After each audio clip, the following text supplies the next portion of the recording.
The sun dipped below the horizon, casting the open sea into a canvas of deep indigo and violet hues. The salty air clung to the woman's skin as she clung to a piece of driftwood, the remnants of a shattered vessel that had succumbed to the relentless power of the storm.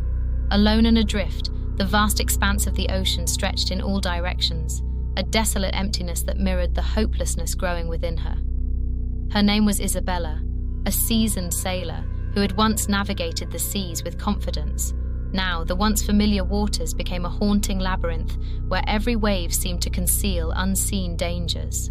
The night was descending rapidly, and with it came the chilling awareness that she was not alone. A low hum rumbled beneath the surface, a guttural symphony that seemed to rise from the depths. Isabella's eyes widened with terror as dark shapes circled beneath her, shadows moving with an eerie grace in the obsidian water.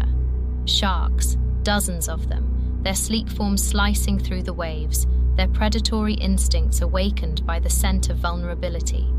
She clutched the driftwood tighter, her breath catching in her throat. The sharks, sensing her fear, closed in. Their silhouettes moved with a sinister precision, their eyes fixated on the solitary figure clinging to survival. Isabella's mind raced as she assessed her options in the ever-darkening abyss. Desperation fueled her limbs, and with a surge of adrenaline, she kicked and paddled away from the circling predators. The driftwood served as her only lifeline, a fragile barrier between her and the razor-sharp teeth that hungered for her flesh. The moon cast a feeble glow on the water, revealing the ominous shadows that pursued her relentlessly. Hours passed, the sea playing a cruel game of hide-and-seek as Isabella eluded one shark only to attract the attention of another. Her muscles ached, her movements growing sluggish as exhaustion gnawed at her strength. The driftwood felt heavier with each passing moment, and the sharks seemed to sense her vulnerability. Isabella's mind became a battleground of fear and determination. The haunting cries of distant seagulls mocked her isolation, a cruel reminder of the world she had been torn from. The sharks, relentless in their pursuit, circled closer, their silver eyes glinting with an otherworldly intelligence. As the moon reached its zenith, the water around Isabella erupted in a flurry of splashes.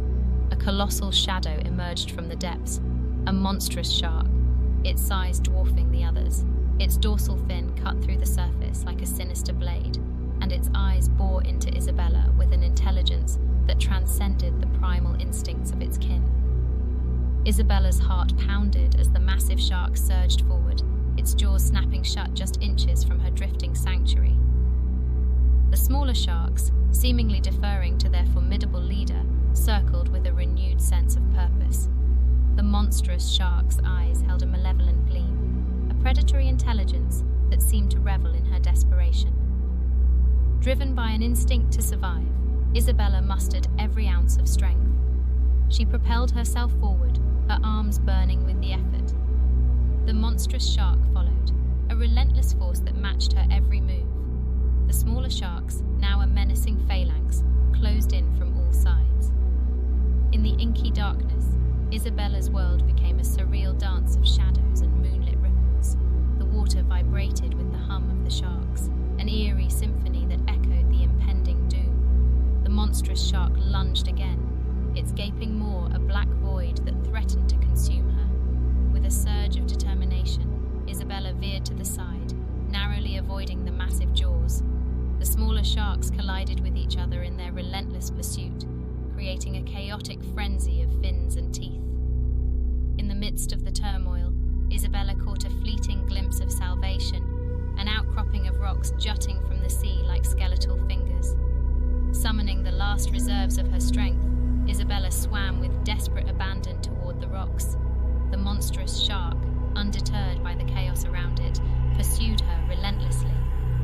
The smaller sharks regrouped, their predatory instincts sharper than ever as they closed in on their prey.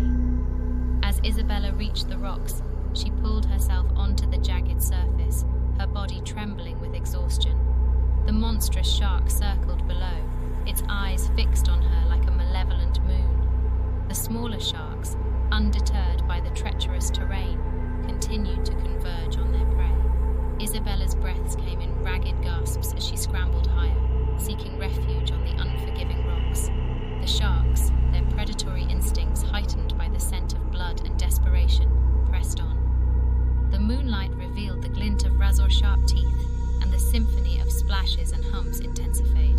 Just as Isabella felt the cold touch of despair, a distant rumble echoed through the night. A storm, born from the same tempest that had claimed her vessel, churned on the horizon. The sea, once her adversary, now became a tempest that would carry her salvation. The wind howled, whipping the waves into a frenzy. The monstrous shark, sensing the changing tides, veered away, disappearing into the depths. The smaller sharks, caught in the tumultuous currents, struggled against the force of the storm. Isabella clung to the rocks, her body battered by wind and rain, watching as the sharks were swept away in the tempest's wrath. As dawn broke, the storm subsided, leaving Isabella alone on the rocky outcropping. The sea, once a merciless force, now glistened with the morning light, its surface serene. Isabella, battered and bruised but alive, surveyed the vast expanse that had nearly claimed her. The driftwood, now a mere fragment of her ordeal, bobbed in the calm waters. Isabella's eyes traced the horizon, haunted by the memory of the predatory shadows that had pursued her through the night.